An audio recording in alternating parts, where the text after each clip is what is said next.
Assalamu alaikum students, I am Shahid Ayub from Rifa International College. Now today we are discussing the fourth chapter in business communication. The fourth chapter is revising and business communication. Let's we discuss the objective. The first one objective in this chapter is completing business messages by we are going to revising for consciousness, eliminate flabby expressions, long hits, hence there is improve clarity by simple phrase, avoid slang and buzzwords, enhance readability by designing documents, style, act, and recognize the importance of proofreading, apply effective techniques, and the last one, evaluate the message to judge its effectiveness. These are the objectives. Let's move on. Further we are discussing to enhance readability through documents design. First one is enhance readability जो through हमारी documents को design करने की, उसमें हमारे पास एक documents को उसके टू वेज है उसको इम्प्रूव करने के, जिसमें हम लोग अपने डिज़ाइन को, अपने डॉक्यूमेंट्स को किस तरह एक फ्लावरी और फ्लेक्सिबल बना सकते हैं, जो कि हमारे व्यूवर्स को, हमारे ऑडियंस को कि वो एकदम से जज करे और उसको दोबारा से कंपनसेट भी करे. तो फर्स्ट हमारे पास जो डॉक्यूमेंट्स के लिए डिज़ाइन के लिए हमारे पास जो दो चीज़ें हैं, they enhance readability and the comprehension. वो बिल्कुल रीडेबल होना चाहिए जी, रीडेबिलिटी उसमें मौजूद हो और कंप्रीहेंशन हो, ये प्रिसाइज हो वो आपका डाटा और वो समझ आ जाने वाला हो जी. It makes readers think that you are well organise and intelligent person. इसमें आपका जो रीडर है वो आपकी उस हाईलाइट्स को, उस डॉक्यूमेंट्स को, आपकी उस ऑब्जर्वेशन को जो आपने प्रेजेंट की है, जो आपने इंपॉर्टेंस वे में अपने डॉक्यूमेंट्स में वो इम्प्रूव की है, तो वहां से वो रीडर पिक करेगा और उसको ये जज करेगा कि आप वेल ऑर्गेनाइज हैं या आप वेल एजुकेटेड और वेल इंटेलिजेंट पर्सन है. वो आपकी पर्सनैलिटी को शो करेगा और आपकी बिजनेस की कम्युनिकेशन को वो रिप्रेजेंट करेगा और आपकी कंपनी को, आपके डाटा को रिप्रेजेंट वो चीज़ वो करेगी. सो आपका जो होना चाहिए कि डॉक्यूमेंट्स होना चाहिए वो वेल ऑर्गेनाइज होना चाहिए, क्योंकि ये आपकी कंपनी को रिप्रेजेंट करती है, आपकी प्रोडक्ट्स को रिप्रेजेंट करते हैं आपके documents. Let's look at where we can bring change in our documents. तो हम जो है कैसे जो है वो अपने डॉक्यूमेंट्स को चेंज जो है वो कर सकते हैं जी. तो हम उसको फर्दर मोर की तरफ चलते हैं जी. तो उसमें हमारे पास जो फर्स्ट वन है जी, एम्प्लॉय वाइट स्पेस. तो हम लोग पहले जी वाइट स्पेस में हम लोग बिल्कुल एक ब्लैंक पेज के ऊपर हम लोग इसको करते हैं जी. A page crammed full of text or empty space on a page it's called white space. इसकी डेफिनेशन भी है जी. तो आपका जो एम्प्लॉइंग वाइट स्पेस है ये उसकी अंडरस्टैंडिंग के लिए होना चाहिए कि वो उसको ऐसे रीड करे कि उसको सबसे इंपॉर्टेंट जो चीज़ है वो हाईलाइट हो जानी चाहिए. उसको स्पेस जो है वो उसको हाईलाइट करने का मकसद ये है कि उस स्पेस की इतनी का आप जगह दें कि हर टेक्स्ट के अंदर उसका एक गैप मौजूद हो, ताकि वो इजीली उसको अंडरस्टैंड वो कर सके जी. तो उसके बाद अंडरस्टैंडिंग मर्जेंस एंड टेक्स्ट अलाइनमेंट.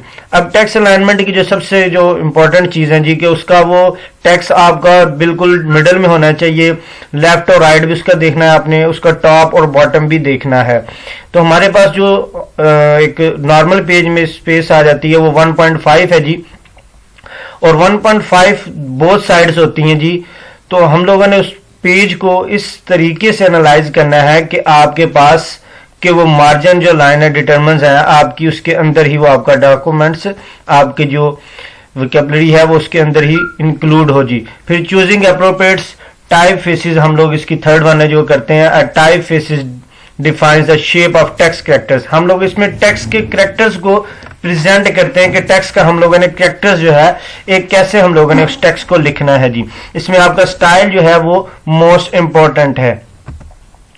तो उसके बाद ये हम लोग चलते हैं जिसके फोर्थ पॉइंट की तरफ, capitalising on a type front on and size. तो कैपिटलाइजिंग हम लोग सबसे पहले करते हैं, जिसमें हम लोग नाउन चीजों की हम लोग जो है वो करते हैं जी। नाउन और प्रोनाउन में हम लोग प्रेजेंट करते हैं। और नाउन चीज में हम लोग जब देखते हैं वो चीज, तो हम फर्स्ट लेटर को जो है वो कैपिटलाइज करते हैं जी, और उसके फॉन्ट्स को जो है वो चेंज भी करते हैं, उसके साइज को भी हम लोग मेंटेन करते हैं जी। देन उसके बाद है जी हमारे पास numbering and bullets list for quick comprehension. उसके बाद हम लोग इनलिस्ट कर देते हैं उस चीज को, ताकि वो रीडेबल हो सके आसानी से, और उसको अंडरलाइन कर दी जाती है जी, कि आपकी उसकी नंबरिंग एंड बुलेट्स जो है वो उसको बना दिए हैं ताकि इजीली आप अंडरस्टैंड करें। जैसे कि मैंने इसकी अभी नंबरिंग की है, तो आपकी कंप्रीहेंशन के लिए ये मोस्ट इंपॉर्टेंट है जी। द सिक्स्थ वन है जी add heading for visual impact. अब इसमें हेडिंग जो है वो आपकी इंपॉर्टेंट है, आप उसको हेडलाइंस के थ्रू भी है वो प्रॉपरली कन्वे कर सकते हैं। लाइक जैसे कि आपकी न्यूज़पेपर है, उसमें एक हेडलाइन जो है मेंशन कर दी जाती है और उसको कंप्रीहेंस्ड कर दिया जाता है जी, ताकि आप उसको इजीली अंडरस्टैंड कर सकें। उसके आप जैसी स्टेटमेंट आप रीड आउट करते हैं, तो आपको पूरी की पूरी जो है वो इमेज कैप्चर कर देते हैं, और उस पूरे के पूरे टेक्स्ट को समझ देते हैं कि इस पूरे टेक्स्ट में क्या उसने राइटर ने बात की है जी। It's an effective tool for highlighting information and improving readability. तो यही वही बात है जी, कैसे हम लोग जी उसको रीडेबिलिटी करते हैं जी। उसके बाद ही proofreading to catch errors. हमारे पास जो प्रूफ रीडिंग में जी हम लोग कैसे उसको रीड एरर को जो कैच कर। Problem is not making the mistake but to find and correct them. हमारे पास वो ये नहीं है कि हम लोग उस मिस्टेक को है वो बनाएं, मगर हम लोग जो उसको फाइंड करें और उसको ठीक करें, ये हमारा एक्सप्लोर मकसद है। So let's explore the way of catching the error. So हम लोग जो है जी वो उसको फर्दर मूव ऑन करते हैं जी। तो सबसे पहले हम what to watch in a proof reading. Proof reading में हमारे पास जो सबसे पहले जो चीजें आती हैं वो आपके spellings, grammar, punctuations, names, numbers and the formation. तो स्पेलिंग मिस्टेक जब आप प्रूफ रीडिंग करते हैं, तो पहली जो चीज आपके पास आती है वो है आपके स्पेलिंग्स। नो डाउट मिस्टेक सबसे होती है जी। तो यहां पर मिस्टेक आपकी जो होती है वो मोस्टली स्पेलिंग्स की मिस्टेक्स होती हैं जी। तो यहां पे स्पेलिंग्स मिसप्लेस्ड हो जाते हैं जी, समटाइम्स याद नहीं लगते हैं, ये मिसप्रिंट हो जाते हैं। तो ये प्रूफ रीडिंग से हमारे पास स्पेलिंग जो एरर है वो हमारे पास सामने आ जाता है। उसके बाद ग्रामेटिकली इश्यूज आ जाते हैं। ग्रामेटिकली कुछ सेंटेंसेस नहीं ठीक होते हैं, तो वहां पर हम लोग ग्रामेटिकली इसको भी सेंटेंसेस को ठीक करते हैं जी। पंक्चुएशन हम लोग जिसमें कॉमा, सेमीकोलंस, उसके बाद ये अपोस्ट्रोफी हम लोग वो कैसे यूज करते हैं, ये उसके बाद वो टेक्स्ट के अंदर इंक्लूड इन्वर्टेड कॉमा जो है, सेमीकोलंस, वो सब इंक्लूड इसमें किए जाते हैं जी। प्रूफ रीडिंग में हम लोगों ने जो हाईलाइट चीजें करनी है उसको अंडरलाइन में कर दिया जाता है जी। देन उसके बाद नेम्स एंड नंबर्स। हम लोग नेम्स एंड नंबर्स की बात करते हैं, तो हम लोग उसको स्पेसिफाइड करते हैं उनके नेम्स के साथ। उनका नेम को हम लोगों ने करेक्ट रखा हुआ है, उसके नंबर्स जो है वो भी करेक्ट है। देन उसके कॉन्टेक्स्ट लिस्ट जो है वो हम लोग हमारे पास जो है वो करेक्ट होनी चाहिए। And the last one is the formation. हमारी जो फॉर्मेशन है वो उसके अकॉर्डिंगली होनी चाहिए कि हम लोगों ने किस टेक्स्ट में उसको परफॉर्म किया है जी। तो हाउ टू, देन हमारे पास ये how to proof read routine documents. हमारे पास जो रूटीन्स के डॉक्यूमेंट्स हैं उसके मुतालिक हम लोग बात करते हैं जी। तो रूटीन्स के डॉक्यूमेंट्स में हमारे पास जो सबसे पहले आ जाती है, मोस्ट रूटीन डॉक्यूमेंट्स रिक्वायर्ड अ लाइट प्रूफ रीडिंग। तो हमारे पास वो स्क्रीन के पास नहीं होनी चाहिए, हमारे पास वो प्रिंट फॉर्म में मौजूद होनी चाहिए, ताकि हम लोग उसको इजीली अंडरस्टैंड कर सके। हम लोग इसको use word processing tool as well, हम लोग उसको प्रोसेसिंग वर्ड्स की प्रोसेसिंग के टूल्स के मुताबिक हम लोग उसको वेल डिफाइन कर सकते हैं जी। ये इसके 4 पॉइंट्स हैं जी जो यहाँ पे मेंशन कर दिए गए जी। फिर उसके बाद है जी कि कैसे कॉम्प्लेक्स जो है वो डॉक्यूमेंट्स जो है उसको हम लोगों ने रीड आउट करना है और कैसे उनमें से प्रूफ रीडिंग करनी है जी। तो हम लोग फिर पहले क्या करते हैं, मैंने आपको बताया, उसके हमारे पास हार्ड कॉपी जो है वो मौजूद होनी चाहिए जी किसी भी डॉक्यूमेंट्स की।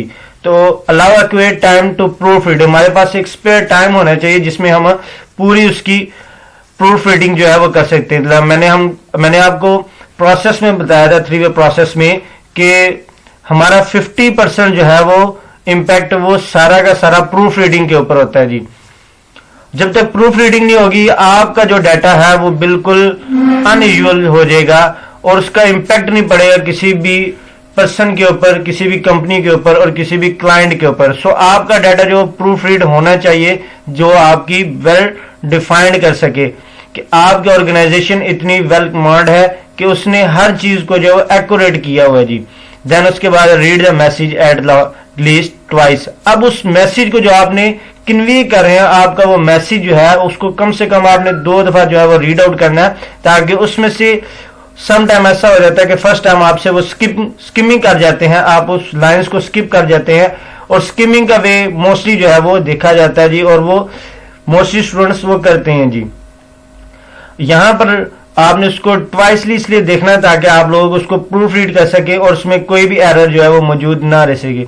Reduce your reading space. अब आप अपनी रिड्यूस को जो रीडिंग स्पेस को वो देनी करनी चाहिए जी आपको, कि आप उसको स्किम करते चले जाएं और उस मैसेज को जो आप कन्वे करना चाह रहे हैं वो रिड्यूस हो जाए जी आपका जी।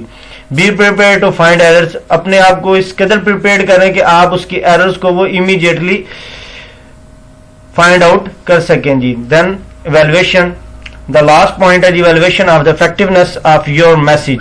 आपकी जो इफेक्टिवनेस है वो किस में होनी चाहिए? द बेस्ट वे टू जज your communication is through feedback.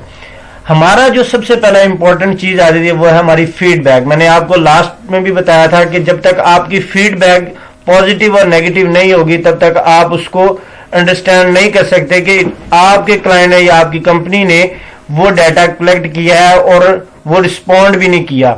तो आपकी फीडबैक जो मोस्ट इंपॉर्टेंट है वो इसमें फेवरेबल होनी चाहिए जी। तो सबसे पहले आपकी फीडबैक इज इट नेगेटिव और पॉजिटिव, वो मस्ट भी होनी चाहिए जी। तो आप लोगों को उसको रियलाइज करवाना है, उस क्लाइंट को, उस कंपनी को ये बात यूटिलाइज करवानी है कि आपकी फीडबैक जो है वो हमारे लिए इंपॉर्टेंट है। अगर आपकी फीडबैक उसमें वो नहीं आएगी तो इट मींस कि आपका जो मैसेज है वो प्रॉपरली कन्वे नहीं हो सका या उसने वो अंडरस्टैंड नहीं किया। ये आपके ऊपर है कि आप उसको कैसे जो है वो फीडबैक उसकी कैप्चर करते हैं जी। आप उसको फॉलो अप करते हैं, फॉलो ऑन करते हैं, वो ये आपके ऊपर है कि आप उसको किस तरह से थ्रू मैसेजेस, थ्रू कॉल, आप उसकी फीडबैक जो है वो ईमेल के थ्रू किसी न किसी तरीके से उसकी फाइंड आउट करवानी है, उसके माइंड को कैप्चर करना है। देन आप उसके मेंटल थॉट्स को समझ सकते हैं जी। तो उसकी आपकी पॉजिटिव और नेगेटिव शुड भी लाजमी होनी चाहिए जी। Thank you very much.